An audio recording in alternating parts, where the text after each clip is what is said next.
20,000 আলেমকে ফাঁসি দেওয়া হয়েছে। 20,000 আলেম ফাঁসির কাস্টে ঝুলেছে। আমাদের স্কুল কলেজ জেনারেল শিক্ষায় শিক্ষিত ভাইরা ইতিহাস পড়ে না। আমাদের মাদ্রাসার ছেলেরা কিছুটা হলেও জানে। ইংরেজ ঐতিহাসিক আলেম ওলামাদের ত্যাগ তিতিক্ষা কুরবানির ইতিহাস লিখেছেন। তিনি লিখেছেন, একদিন আমি তাঁবুতে গিয়ে মানুষ পোড়ার গন্ধ পাইলাম। তো তাঁবুর পেছনে গিয়ে দেখি 20 জন আলেমকে উলঙ্গ করে আগুনে পোড়ানো হচ্ছে। আরো 20 জনকে দাঁড় করিয়ে রাখা হয়েছে, একটু পরে তাদেরকেও আগুনে পোড়াবে। আর ইংরেজ বলতেছে যে 20 জন আলেমকে দাঁড় করিয়ে রাখা হয়েছে, তোমরা ইংরেজদের পক্ষে ফতোয়া দাও, তাহলে তোমাদের ছেড়ে দেওয়া হবে। ইংরেজ ঐতিহাসিক তার গড, তার প্রতিপালকের কসম খেয়ে বলতেছে, 20 জন আলেমকে আগুনে পুড়তে দেখেও দাঁড়িয়ে থাকা 20 জন আলেম ইংরেজদের পক্ষে ফতোয়া দিতে রাজি হয় নাই। আমি বড় খুশি হইছি এই যে ইনসানিয়া জনকল্যাণ ফাউন্ডেশন সিরাতুন নবী সাল্লাল্লাহু আলাইহি সাল্লামের প্রোগ্রাম আয়োজন করেছে।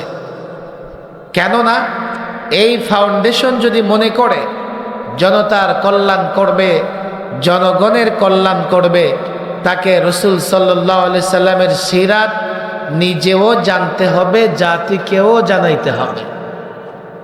আমার যদ্দূর মনে হচ্ছে এই সংগঠনের অধিকাংশ আলেম, তাই না? কম বেশি ওনারা তো জানেন রাসূল সাল্লাল্লাহু আলাইহি সাল্লামের সিরাত জানেন ওনারা। এখন দরকার হচ্ছে এই জাতির যুবকদের জানা। আমি এখানে অনেক মাদ্রাসার ছাত্র দেখতে পাচ্ছি। আমি অবাক হই যে আমরা কোথাও গেলে ব্যাপক মাদ্রাসার ছাত্ররা আসে, কিন্তু এই ছেলেরাও তো রাসূলুল্লাহর সিরাত জানে। যাদের জানবার দরকার আছে এই দোকানদাররা দোকানদারি করতেছে। ওরা বলে, কে বলছে হুজুর আমরা তো রাসূল সাল্লাল্লাহু আলাইহি সাল্লামকে চিনি। হ্যাঁ, তোমরা চিনো না এমন না, রাসূল সাল্লাল্লাহু আলাইহি সাল্লাম মারুফ, ফেমাস একজন ব্যক্তিত্ব, সকলেই চিনে, কিন্তু সকলেই রাসূল সাল্লাল্লাহু আলাইহি সাল্লামকে জানে না। ছাত্র ভাইদের বলি, তোমরাও শোনো, বাংলাদেশ এখন সংস্কার কাজ চলতেছে, মেরামত চলতেছে, কথা ঠিক না ঠিক? কেন দেশকে সংস্কার করা হয়? কোনো দোকান বাড়ি ঘর সংস্কার কখন করা হয়? যখন সেটা ড্যামেজ হয়ে যায়, ভেঙে চুরমার হয়ে যায়, তখন সংস্কার করা ছাড়া, মেরামত করা ছাড়া সেই ঘরে আর বসবাস করা যায় না। গত 16 বৎসরে বাংলাদেশে এমন কিছু হয়েছে, এই দেশে মানবাধিকার বলতেই ছিল না। হুজুরদের অধিকার তো দূরের কথা, মানবাধিকারের কিচ্ছু ছিল না। দেশের প্রত্যেকটা প্রতিষ্ঠানকে ধ্বংস করে দেওয়া হয়েছে। এখন এই দেশকে যদি মেরামত না করা হয়, এই দেশে কখনো কল্যাণ হবে না, আইনের শাসন ফিরবে না, মানুষ ভালো থাকবে না, কথা ঠিক না বেঠিক? দেশটা এখন অসুস্থ, দেশটা এখন অসুস্থ, তার সেবা শুশ্রূষা করে এটাকে সুস্থ করা দরকার। দেশের নানা সেক্টর ভেঙে চুরমার হয়ে গেছে, এটাকে মেরামত করা দরকার, এটাকে সংস্কার করা দরকার। দরকার আছে না নাই? মাদ্রাসার ছাত্র, স্কুল কলেজের ছাত্র, রাষ্ট্রটা যে মেরামত করবা, রাষ্ট্র যে সংস্কার করবা, রাষ্ট্রের যে চিকিৎসা করবা, ডাক্তার কোত্থেকে আনবা, ইঞ্জিনিয়ার কোত্থেকে আনবা, মিস্ত্রি কোত্থেকে আনবা, এটা ঠিক করার দরকার আছে না নাই? আমি ইদানিং একটা প্রায় এই কথাটা বলে থাকি। বাবা অসুস্থ, বড় ছেলে এক ডাক্তার নিয়ে আসছে, আবার মেজো ছেলে এক ডাক্তার নিয়ে আসছে, ছোট ছেলে আরেকজন নিয়ে আসছে। বড় ছেলে যে ডাক্তার নিয়ে আসছে এটা অ্যালোপ্যাথি ডাক্তার, মেজো ছেলে নিয়ে আসছে হোমিও ডাক্তার, আর ছোট্ট ছেলেটা সে নিয়ে আসছে হামদর্দ ইউনানি ডাক্তার, জড়িবটি গাছের লতা পাতা দিয়ে চিকিৎসা করে। বড় ছেলে বলতেছে আমার ডাক্তার বাবার চিকিৎসা করবে, বাবা আমার। আমি এমন চিকিৎসক নিয়ে আসছি যিনি আধুনিক পদ্ধতিতে চিকিৎসা করেন। কারণ অ্যালোপ্যাথিক ডাক্তাররা দাবি করে থাকেন তাদের চিকিৎসা পদ্ধতি আধুনিক। মেজো ছেলে বলে না না না, এই ধরনের অ্যালোপ্যাথিক ওষুধের সাইড এফেক্ট আছে, বাবার কি থেকে কি হয়ে যায়, বুড়ো মানুষ, হোমিও ডাক্তার দিয়ে চিকিৎসা করার। তো কেন? হোমিও চিকিৎসা কোনো সাইড এফেক্ট নাই। বড় ছেলে বলে সাইড এফেক্ট তো নাই, তো কবে যে রোগ ভালো হবে কোনো খবর নাই। ছোট্ট বলে ছাড়ো এগুলো, আমি গাছগাছালি দিয়ে যে ডাক্তার নিয়ে আসছি উনি চিকিৎসা করবে, আর এটাই তো আসল চিকিৎসা। গাছগাছালি দিয়ে চিকিৎসা করলে সাইড এফেক্ট নাই, আবার অনেক সময়ও লাগে না। তিনজন মিলে ঝগড়া করতেছে বাবার চিকিৎসা করবে কোন ডাক্তার দিয়া। অথচ আগে ডক্টর দরকার ছিল বাবার সমস্যাটা কি সেটা চিহ্নিত করা। অনেক রোগ এমন আছে অ্যালোপ্যাথিক ডাক্তার ছাড়া এই রোগের চিকিৎসা করা যায় না। যেমন কারো হাড্ডি ভাঙছে, তো হোমিও ডাক্তার কি তার চিকিৎসা করবে? আবার কিছু রোগ এমন আছে হোমিওপ্যাথি ডাক্তার দিয়ে চিকিৎসা করলে তার চিকিৎসা ভালো হয়। আবার কিছু রোগ অসুখ বিসুখ এমন আছে গ্রামের মানুষ বলে ডাক্তার দরকারই নাই, সমস্যা এটা, কমক গাছের পাতায় না রস খাও, সমস্যা ভালো হয়ে যাবে। আসে না নাই? আরে বাংলাদেশটা যে অসুস্থ, আগে তোমরা খেয়াল করে দেখো দেশটা অসুস্থ হয়েছে কেন, তার রোগটা কি, তার সমস্যাটা কি? এদেশের সবচাইতে বড় সমস্যা হচ্ছে কি জানেন? বাংলাদেশের সবচাইতে বড় সমস্যা হচ্ছে দুর্নীতি। আপনি অবাক হবেন, আমি মৌলভী সাহেবও যদি কোনো অফিসে যাই তা আমার আরো বেশি করে ঘুষ দেওয়া লাগবে। আমার পাঞ্জাবি টেনে ধরবে, হুজুর কতদিন ধরে আপনার বরকত পাই না, আসেন না তো, আপনি বেশি করে দিয়ে যান।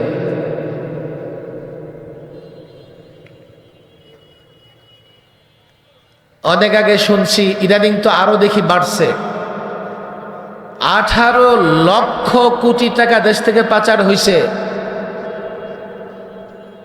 বাংলাদেশ থেকে 3 বছর চালানো যাইতো, 4 বছর চালানো যাইতো।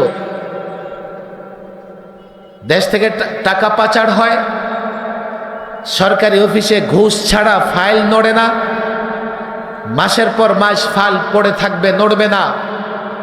চেয়ারম্যান বলেন, এমপি বলেন, মন্ত্রী বলেন, টাকা ছাড়া কারো মুখ নড়ে না, সুপারিশ হয় না। ভালো মানুষ আছে সব জায়গায়, আমি বলবো না যে সেখানে ভালো মানুষ নাই, তবে দেশটা দুর্নীতি দ্বারা কতটা আক্রান্ত, শুধু একটা ফিগার কত টাকা পাচার হয়েছে সেটা শুনলেই বোঝা যায়। দেশের বড় সমস্যা হচ্ছে দুর্নীতি। দুর্নীতি দমনের জন্য করা হয়েছে দুদক, দুর্নীতি দমন কমিশন, তো ওখানেও দুর্নীতি। দুর্নীতি রুখবে, প্রতিরোধ করবে প্রশাসন, আইন শৃঙ্খলা বাহিনী, কই সেখানেও দুর্নীতি।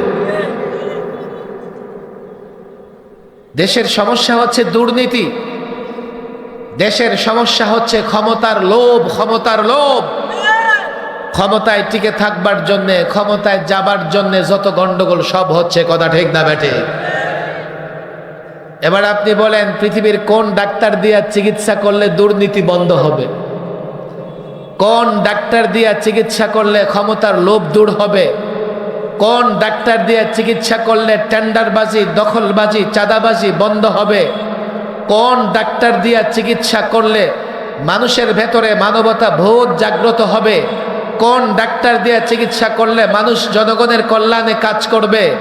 আগে রোগটা তো চিহ্নিত করো, আগে সমস্যা চিহ্নিত করো। যদি মনে করো সমস্যা চিহ্নিত করেছি, দেশের সবচাইতে বড় সমস্যা হচ্ছে দুর্নীতি, সুদ, ঘুষ, মারামারি, কাটাকাটি, দখলবাজি, এগুলো কোনো ডাক্তার দিয়ে হবে না। এই রোগের চিকিৎসা করতে হলে আল্লাহমুখী জবাবদিহিতা, আল্লাহ দেখছেন, আল্লাহর কাছে জবাব দিতে হবে, এই অনুভূতি তৈরি করতে হবে। আর এই অনুভূতি তৈরি করবার জন্যে পৃথিবীর সর্বশ্রেষ্ঠ শিক্ষক মুহাম্মদ আরবির কোনো বিকল্প নাই। আজকে অবাক করা বিষয়, মাদ্রাসার ছাত্ররা আসে এখানে, কলেজ ইউনিভার্সিটি ছেলেরা থাকলে আরো ভালো হইতো। ওরা তো এটা মনে করে যে দেশটাতে মৌলবীদের থাকারই অধিকার নাই। আমার জেনারেল শিক্ষিত ভাই আছে অনেকে, তারা মনে করে টুপি দাড়িওয়ালাদের থাকারই অধিকার নাই, এগুলো তো জঙ্গি, সন্ত্রাসী, মৌলবাদী। অথচ দেশের মালিকানা আমাদের, দেশটা আমাদের, দেশটা মুসলমানদের। মনে করেন একজনের বাড়ি মেরামত করতে হবে, ডান দিকের প্রতিবেশী এসে বলতেছে বাড়িটা আমি মেরামত করব, এখানে আমি থাকবো, রাইটিস্ট। বা দিক থেকে আসতেছে লেফটিস্ট, বামপন্থী এসে বলতেছে না, বাড়িটা আমার, আমি মেরামত করব, আমি এই বাড়িতে থাকবো।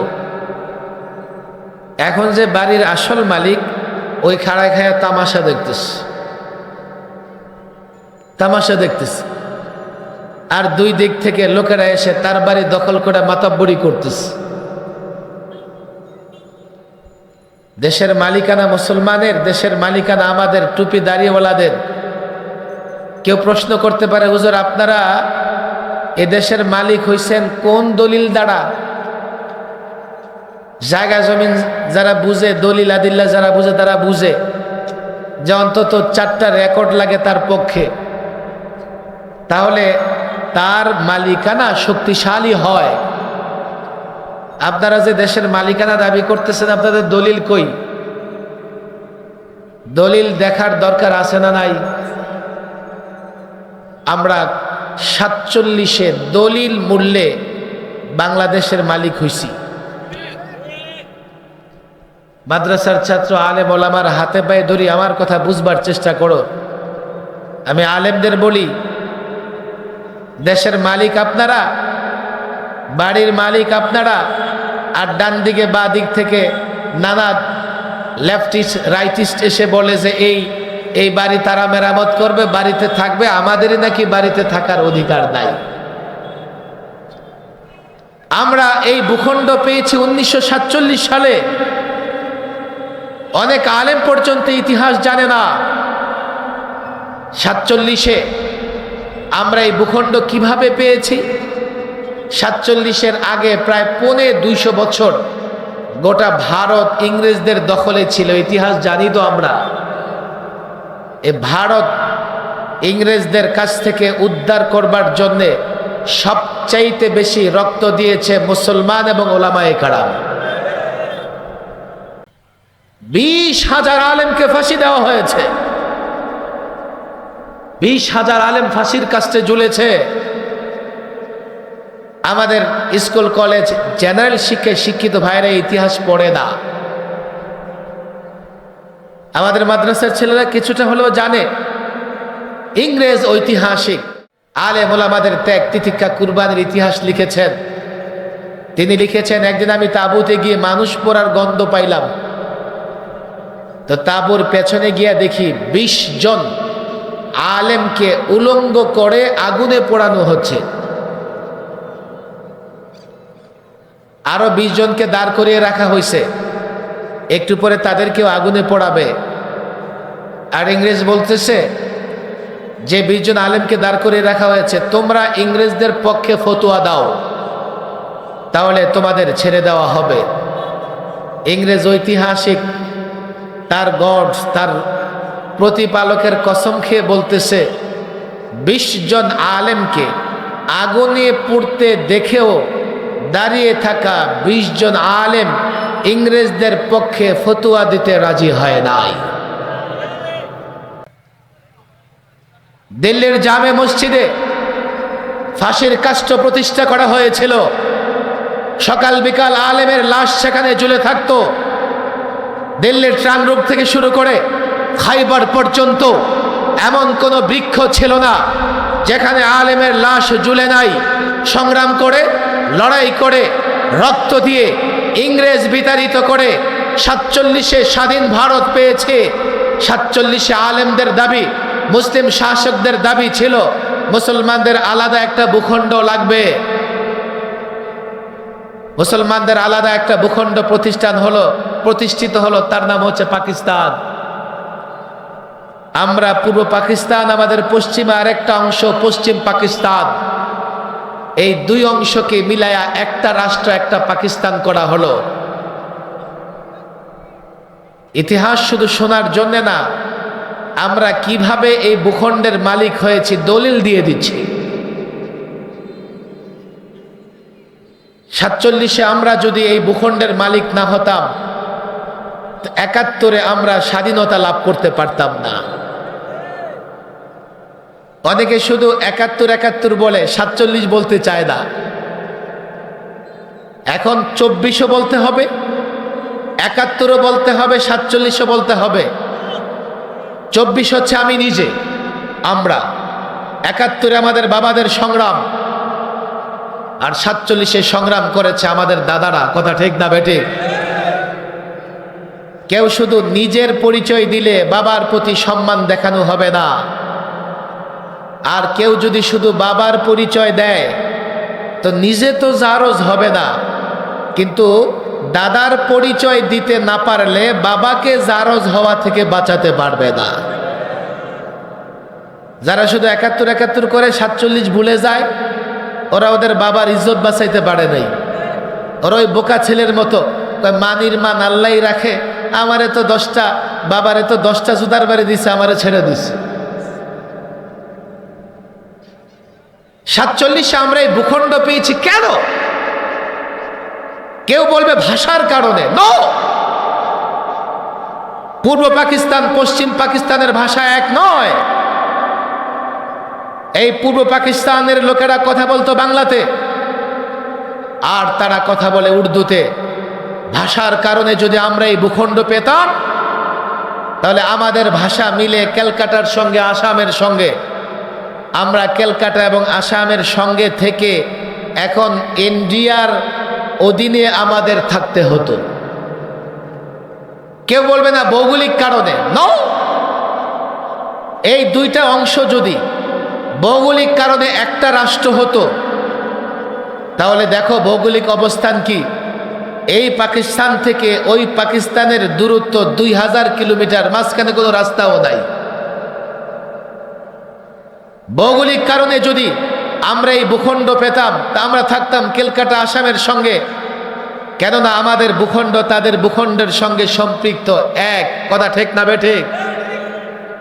তাহলে 2000 কিলোমিটার দূর এই দুইটা অংশ একটা রাষ্ট্র হয়েছে একটাই কারণ, তারাও মুসলমান, আমরাও মুসলমান। কথা ঠিক না বেঠিক? আমাদের আকাবির আসলাফ মুসলিম শাসক নেতৃবৃন্দ তারা চেয়েছেন মুসলমানদের জন্য আলাদা একটা ভূখণ্ড লাগবে। কেন? যাতে মুসলমান সেখানে স্বাধীনভাবে তাদের ধর্ম কর্ম পালন করতে পারে। এই জন্যেই আমরা বাই চয়েস, পছন্দ করে একটা ভূখণ্ড নিয়েছি। এই ভূখণ্ড হচ্ছে তৎকালীন পাকিস্তান, বর্তমানে বাংলাদেশ। আমাদের লক্ষ্য উদ্দেশ্য ছিল এই ভূখণ্ডে কোরআন সুন্নাহ প্রতিষ্ঠা করব, আল্লাহর নবীর আদর্শ প্রতিষ্ঠা করব। তাহলে এই ভূখণ্ড আমার, ভূখণ্ড মুসলমানের, এর মালিকানা আমাদের।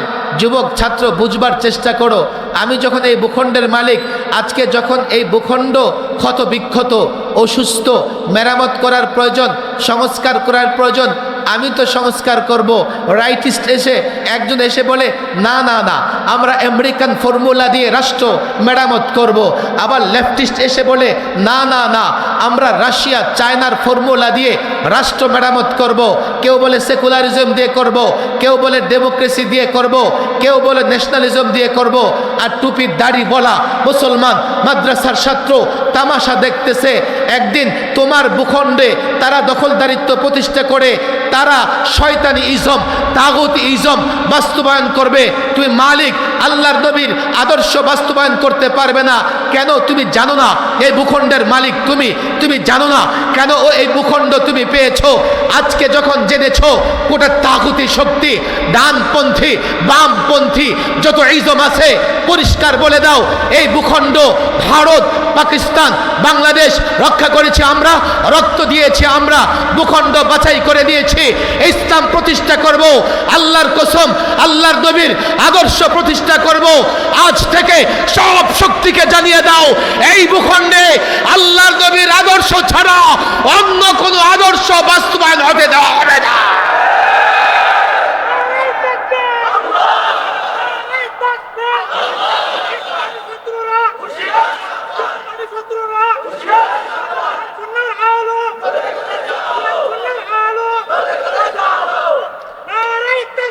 এই যুবকরা বলবে হুজুর, আমি যুবকদের বলি একটু শুনবার চেষ্টা করো। আমরা যে ইসলাম এবং আল্লাহর রসুল আদর্শের কথা বলি, তোমরা মনে করতেছো কি এটা আবার এত প্রয়োজন কিসের?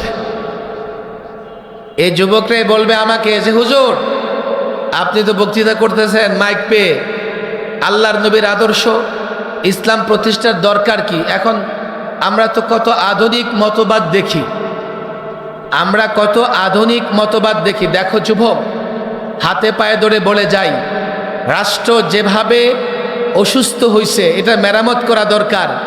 আল্লাহর নবীর আদর্শ ছাড়া অন্য কোনো আদর্শ দিয়ে রাষ্ট্র মেরামত করতে পারবে না। আমরা তো আইয়ামে জাহেলিয়াতের কথা শুনছি না? অন্ধকার যুগের কথা জানি তো। ১৫০০ বছর আগে আইয়ামে জাহেলিয়াত বা অন্ধকার যুগ বলা হতো তৎকালীন সময়টাকে। আইয়ামে জাহেলিয়াতে এমন কোনো মন্দ কাজ ছিল না যা হয় নাই।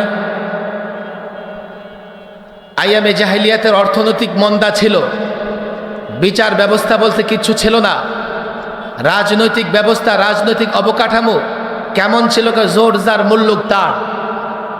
১৫০০ বছর আগে আইয়ামে জাহেলিয়াত অন্ধকার যুগ যদি আল্লাহর নবীর আদর্শ দ্বারা মেরামত হয়, এই যুগে বুঝি আল্লাহর নবীর আদর্শ দ্বারা এই বাংলাদেশে মেরামত করা যাবে না।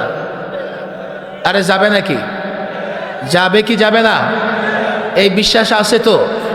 এই বিশ্বাস আছে তো? কিন্তু যুবকরা আমারে চ্যালেঞ্জ করবে, হুজুর আপনি কেমনে বলেন ১৫০০ বছর আগের একটা মতবাদ দিয়া বর্তমানে সব সমস্যার সমাধান করে ফেলবেন? যুবক, এটা আমি বলি না। তুমি নিজে একটু চিন্তা করো, মুসলমানের বাচ্চা, তুমি নিজে একটু নিজের ব্রেন, একটু মাথাটা খাটাও না। ৫৩ বছর বাংলাদেশে বলো দেখি, তোমরা শুধু ডেমোক্রেসি, ন্যাশনালিজম, সোশ্যালিজমের কথা বলো, তোমরা সেকুলারিজমের কথা বলো। এই ৫৩ বছরে বাংলাদেশে তো এগুলো ছিল। কালও তোমরা আবার এই মতবাদগুলোর কথাই বলবা, আমি জানি তোমরা বলবা, এগুলোই বলবা। ৫৩ বছরে ব্যর্থ হইছ, এরপরও কি তোমাদের হুঁশ ফিরে না যে কেন আমরা ব্যর্থ হইলাম? একবারও কি ইসলাম চাও না? ইসলাম তোমাদের একবারও কি ভালো লাগে না? একবারও কি ইসলামের প্রতি, আল্লাহর নবীর আদর্শের প্রতি তোমাদের মন যায় না? দেখো তো একবার, আল্লাহর নবীর আদর্শ মেনে, আদর্শ ধরে, ইসলামকে ধরে যদি ইসলাম এবং আল্লাহর নবীর আদর্শ না ধরতে পারো, নিজের ইজ্জত বাঁচাতে পারবে না, দেশটাকেও হেফাজত করতে পারবে না। আমরা কেন ইসলাম এবং আল্লাহর নবীর আদর্শের কথা বলি? একটু তো কান খুলে শোনো। বাংলাদেশ বড় ঝুঁকিতে আছে একটা রাষ্ট্র, যে রাষ্ট্রের ৩ দিকে দুশ্মন, আরেক দিকে বঙ্গোপসাগর। দক্ষিণে বঙ্গোপসাগর আর ৩ দিকে দুশ্মন। কেমন দুশ্মন আমরা ভালো করেই জানি। আমার সেই দুশ্মনদের দেশে মুসলমান অনিরাপদ, মাইকে আজান দিতে পারে না, গরু জবাই করতে পারে না। এরপরে মসজিদের পর মসজিদকে শহীদ করে দেওয়া হচ্ছে, হিজাব পরে স্কুলে যেতে পারে না। মুসলমানরা সেই দেশে অনিরাপদ, এমন এক দুশ্মন আমাদের চতুর্দিকে। আরেক দিকে আছে মায়ানমার, যারা প্রায় 20 লক্ষ রোহিঙ্গাকে টর্চার করে জুলুম করে তাড়িয়ে দিয়েছে, ওরা এখন বাংলাদেশের পার্বত্য এলাকায় পাহাড়ে বসবাস করে। আরেকদিকে আছে বঙ্গোপসাগর। তুমি যদি মনে করো বঙ্গোপসাগরে ঝাঁপিয়ে পড়বা, বঙ্গোপসাগরে ঝাঁপিয়ে পড়লে থেকেও বাঁচে না, তুমিও বাঁচবা না। এই যে চতুর্দিকে দুশ্মন, তুমি নিরাপদ নও। কখনো যদি এই দুশ্মন তোমার উপর আঘাত করে, তোমার ইজ্জত নষ্ট হবে, তোমার বোনের ইজ্জত বাঁচাতে পারবে না, তোমার মায়ের ইজ্জত বাঁচাতে পারবে না। যুবক, চোখে দেখেছো তোমরা রোহিঙ্গাদের অবস্থা। রোহিঙ্গারা যখন মার খেয়ে জুলুম নির্যাতন সহ্য করে বাংলাদেশে ঢুকে, আমি তখন নাফ নদীর তীরে গিয়েছিলাম রোহিঙ্গাদের উদ্ধার করবার জন্যে। আমরা রোহিঙ্গা যুবকদের দেখেছি, বৃষ্টির পানি আর তাদের চোখের পানিতে একাকার হয়ে গেছে। আমাদের ধরে ধরে এক এক রোহিঙ্গা যুবক কান্না করেছে আর চিৎকার করে বলেছে, হুজুর আমি তো যুবক মানুষ, পালিয়ে এসেছি, আমার বোনের ইজ্জত আমার মায়ের ইজ্জত আমি হেফাজত করতে পারি নাই। কোন রাষ্ট্র যখন আক্রান্ত হয়, দুশ্মনরা সবার আগে আক্রমণ করে মা বোনদের উপরে। তোমরা কি দেখো না, দুশ্মন রাষ্ট্রে ফ্রিজে গরুর গোশত রাখবার কারণে 2 বোন ধর্ষণের শিকার হয়েছে? তোমরা কি দেখো না, ছোট্ট ছোট্ট বাচ্চাকে ধরে ধরে জয় শ্রীরাম স্লোগান দিতে বাধ্য করা হচ্ছে? তোমরা কি দেখো না, প্রকাশ্যে নামাজ আদায় করে অত্যাচার জুলুম করা হচ্ছে? এই দুশ্মনেরা নানাভাবে আমার বাংলাদেশের বর্ডারে নিরীহ মানুষদের হত্যা করছে। তাতেও কি তোমরা বুঝো না এই দুশ্মন তোমাদের অস্তিত্বের দুশ্মন, এই দুশ্মন তোমাদের ইজ্জত আবরুর দুশ্মন? কাল যদি দেশ আক্রান্ত হয়, কি করে দেশ হেফাজত করবা? যুক্তিবাদীরা যুক্তি দিয়ে বলবে সম্ভব না, লড়াই করা সম্ভব না, গোলাম হয়ে যাও। কেন? আমাদের বাহিনী মাত্র 1-1.5 লাখ, তাদের লক্ষ লক্ষ। আমাদের ফাইটার নাই, আমাদের অ্যাটম পাওয়ার নাই, আমরা কি করে লড়াই করব? আমাদের কাছে তেমন অস্ত্র শস্ত্র নাই। তাহলে একদল যুক্তিবাদীরা বলবে কি, নতজানু হয়ে যাও, গোলাম হয়ে যাও, গোলাম হয়ে বেঁচে থাকো, মা বোনদেরকে তাদের হাতে তুলে দাও, তারা দেশ হেফাজত করতে পারবে না। কিন্তু আল্লাহর নবীর আদর্শে যে বিশ্বাসী হয়, ইসলামে যে বিশ্বাসী হয়, সে মাথা নত করবে না, সে মুসলমান, সে ঈমানের বলে বলিয়ান। আমরা এজন্যই যুবকের ভেতরে ঈমান প্রবেশ করাতে চাই, যুবকের ভেতরে আল্লাহর নবীর মহব্বত প্রবেশ করাতে চাই, যুবকের ভেতরে ইসলাম প্রবেশ করাতে চাই। ইসলাম পাওয়ার, আল্লাহর নবীর আদর্শ পাওয়ার। কাল দুশ্মন যদি আক্রমণ করে, ইসলাম যদি থাকে, আল্লাহর নবীর আদর্শ তোমার ভেতরে যদি থাকে, তুমি ইতিহাস পড়ো নাই 313 জন হাজারের বিরুদ্ধে লড়াই করেছে?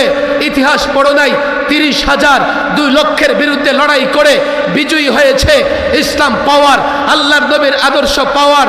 আমরা রাষ্ট্রক্ষুদ্র হতে পারি, এখানে আমাদের অ্যাটম পাওয়ার হচ্ছে ঈমান, আমাদের সোলজার হচ্ছে বাচ্চা বাচ্চা, যার ভেতরে আল্লাহর নবীর মহব্বত আছে। আমি ইসলামের কথা এই জন্যই বলি, দেশ হেফাজত করতে পারবে না ইসলাম ছাড়া, ঈমান ছাড়া দেশ হেফাজত করতে পারবে না। আল্লাহর নবীর আদর্শ ছাড়া যুক্তি দিয়ে তাদের সঙ্গে পারবে না, লড়াই করে তাদের সঙ্গে পারবে না। আল্লাহর কসম, বাচ্চা বাচ্চার ভেতরে আল্লাহর নবীর মহব্বত প্রবেশ করাতে চাই, প্রত্যেক যুবকের ভেতরে ঈমান প্রবেশ করাতে চাই। তাহলে নিরস্ত্র বাঙালি, এই দুর্বল বাঙালি এতটাই শক্তিশালী হবে। আল্লাহর কসম করে বলি, দিল্লি নয়, দিল্লি থেকে ওয়াশিংটন যারা আমার মানচিত্রের দিকে আঘাত করবে, তাদের চিহ্ন বিচ্ছিন্ন করে দেওয়া হবে।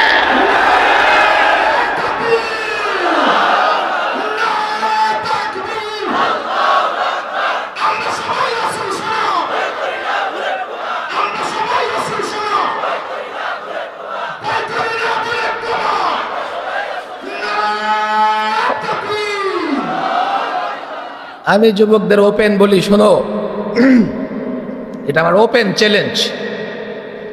যদি তোমরা ঈমানের বলে বলিয়ান না হতে পারো, কিছুতে ইজ্জত আবরু বাঁচাতে পারবে না। মুসলমানদের প্রত্যেকটা যুদ্ধের ইতিহাস তোমরা দেখো, আমার যুবকদের ভেতরে ওই কার্টুন আর সিনেমা নাটক দেখতে দেখতে ওরা এখন ভিন্ন জগতে বসবাস করে, বাস্তব জগতে নাই। আজকে সিরাতুন নবী সম্মেলন যেহেতু, আমি মুসলমান যুবকদের অনুরোধ করব, আজকে 250 কোটি মুসলমান আর ইহুদি মাত্র 1.5 কোটি। 1.5 কোটি ইহুদির কাছে মুসলমান নত জানো, আরব বিশ্ব নত জানো, কারণ একটাই, এই মুসলমান তাদের পরিচয় ভুলে গেছে। যদি মুসলমান যুবক তার পরিচয় জানতো, কিছুতেই এই মুসলমান কারো কাছে পদানত হতো না, মাথা নত করতে হতো না। মাওলানা শোয়েব আহমেদ আশরাফী সাহেব আসছেন, আর আমারও, আমি ক্লান্ত মানুষ। আর তাছাড়াও আসলে জেল থেকে বের হয়েছে অনেক দিন অনেক দিন হলেও এখনো জেলের ভেতরে যে কিছু কষ্ট ছিল, এই কষ্টগুলো এখনো দূর হয়নি। এখনো চাপ নেওয়া বা একটু চাপ নিলেই প্রেশার ডাউন হয়ে যায়। এখনো আমরা আমাদের উপর যে জুলুম হইছে, এই জুলুম কাটাইতে পারি নাই, কিন্তু ফেসিবাদীরা ফিরে আসার চিন্তা করতেছে। এখনো আমাদের ঘা শুকায় নাই।